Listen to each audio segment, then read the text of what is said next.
Right now, the new Pope taking his place at the helm of the Catholic Church. He's already made waves with small, simple gestures. Will Pope Francis's reign be one of reform? We will be live from the Vatican with the very latest.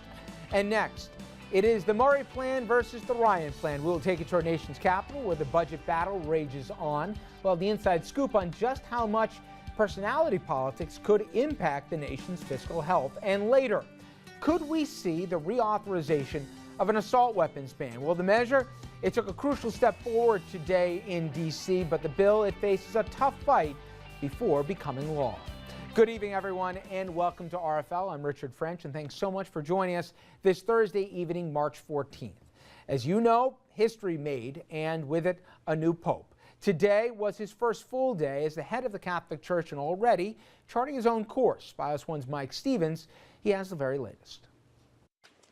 On the first full day of his papacy, the first sunny day since the conclave began, glimmers of Pope Francis' character are now shining through. He's a man who's, I think, quietly charismatic. He wins affection by his gentleness and his simplicity. The first ever Jesuit pope, known for that simplicity and commitment to the poor. Back home in Buenos Aires, when he became a cardinal, he reportedly sold off the church mansion, choosing to live in a small room in the downtown building here with a simple bed and small stove for heat. If he brings that same desire for a simple lifestyle to the papal court, I think they're going to all be in shock. This may not be a man who wants to wear silk and furs. A subtle message he is sending already from his more modest attire to his stop today at a hotel in Rome. He then stopped in the main office, greeted everyone, and decided to pay the bill for his room that he had been occupying for the past few weeks because he was concerned about giving a good example of what priests and bishops should do. Serving as an example from his first prayer as pontiff Buonasera.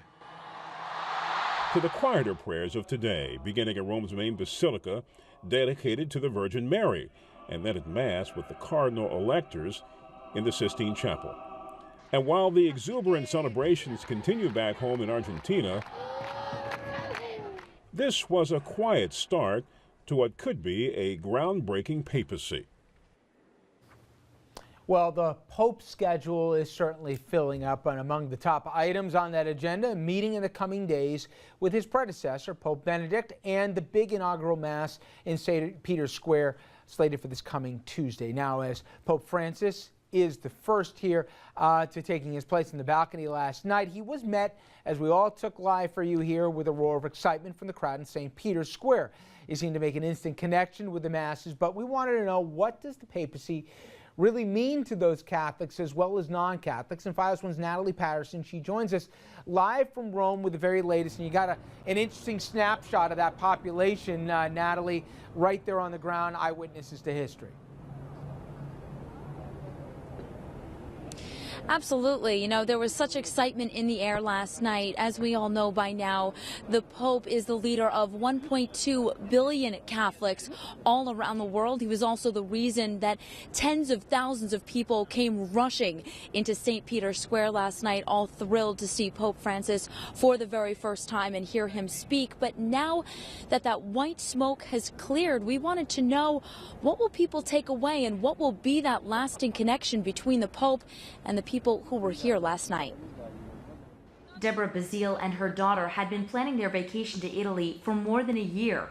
At first, they had expected to travel through the country over the course of a week. Instead, they experienced something they could have never imagined: the election of a new Holy Father. We planned our entire days for the rest of the week based on coming here. The pair stayed as close to the Vatican as possible Wednesday in anticipation of what Deborah called a life-changing moment for her and for the church. To actually see him for the first time, this is the future of our church. We're still learning about Benedict's successor, Pope Francis I, but Deborah says no matter where life takes her, good or bad, she can always turn to the Pope to be led back home. He's the anchor. Wherever you go, you feel at home in a Catholic church. But Catholics aren't the only ones who draw from the influence of the Pope, of course. Every race, nationality, and religion were represented by the people crowded into St. Peter's Square to hear Francis's first words as Pope. His influence can change the way people think about other religions and the way even countries interact with one another. Joey Boganem, who's Jewish, says he's hoping that Francis will follow in Pope John Paul II's lead in creating, in his opinion, a stronger connection between Catholicism and other religions. He can set a tone for religious tolerance, doing good in the world and having a lot more influence in that way. On Thursday, Father Rosica of Vatican.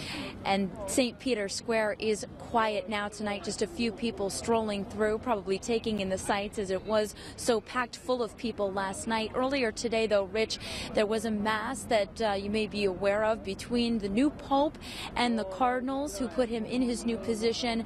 We saw a lot of people coming back into the square, all very anxious to hear from him once again, but even more anxious to see what kind of leader he will be. For now, in Rome, Natalie Patterson, FiOS 1 News.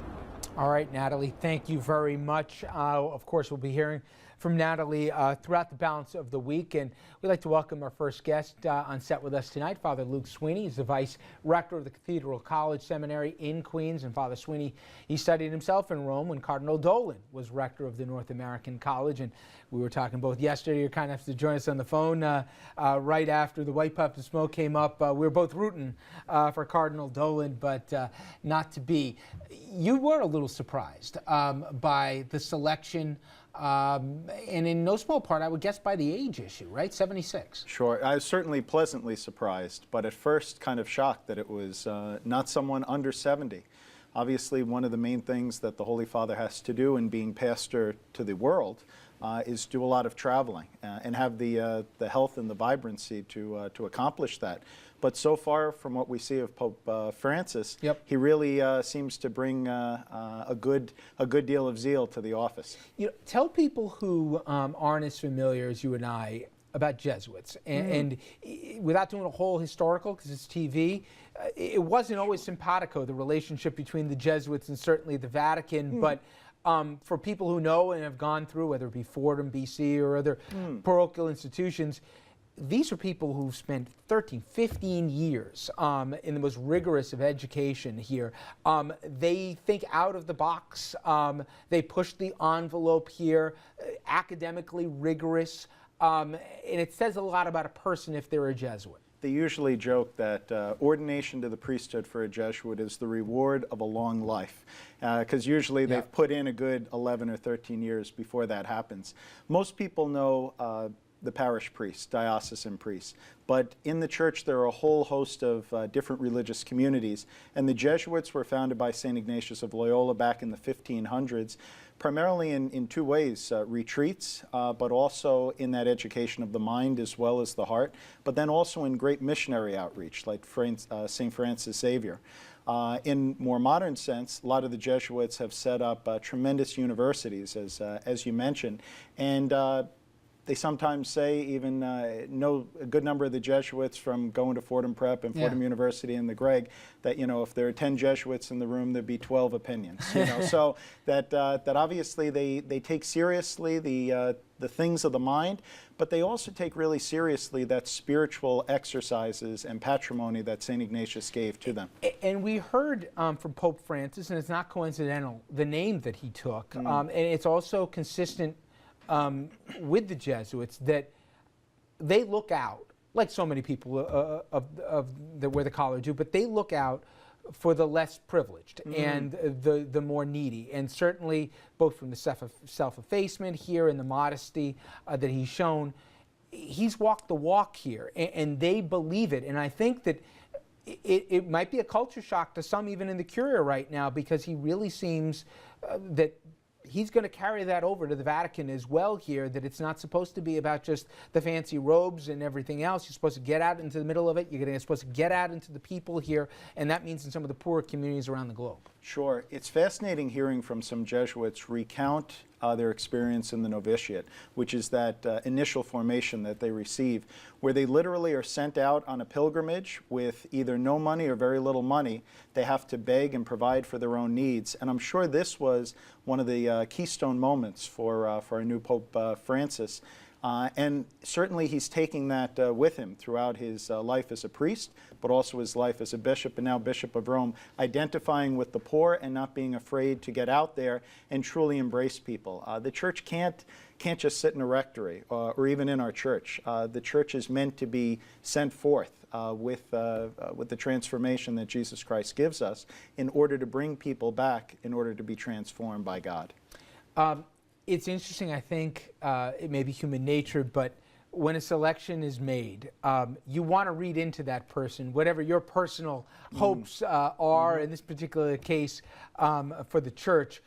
But I think we can dispel, because there's enough of a body of work here, certain things that we know about the man. First off, while he broke with a lot of clergy and leadership positions in his native land, that he went out to help and baptize and bless unwed mothers and their infants. And he washed the feet of AIDS victims. This idea that he's some progressive here who's going to be changing church doctrine and policy is mislabeled. He's conservative and very proud about that. I don't think if anyone expects the church will be radically altered in his time, I think they picked the wrong pope. That doesn't seem to be his MO, right? To be people of faith means that we believe that not just a person has been given to us from heaven, Jesus Christ, but a certain content of faith has been given to us, which is really a treasure and not something that is meant to oppress us. So certainly at the core, he has the faith, and it's something that he wants to integrate more and more in his life, and he's going to challenge us to integrate that more and more in our lives. And one of the ways that he's going to challenge us is by reaching out, by identifying with the poor, by making sure that the church really follows that example of Jesus Christ in touching all hearts and souls, because God's mercy is not meant for the few. God's mercy is meant for all. God's love is meant to touch all. And the church, as the body of Christ, is meant to not just symbolize that, but really make that happen in the world. Well, there are many interesting decisions and really paths here, as we can, I think, fairly label. There's crossroads that the church has to decide on which path to take right now. We're going to talk about that right after the break, the Father and I. As I said, the challenges that lie ahead, there are many. We'll get into that right after this.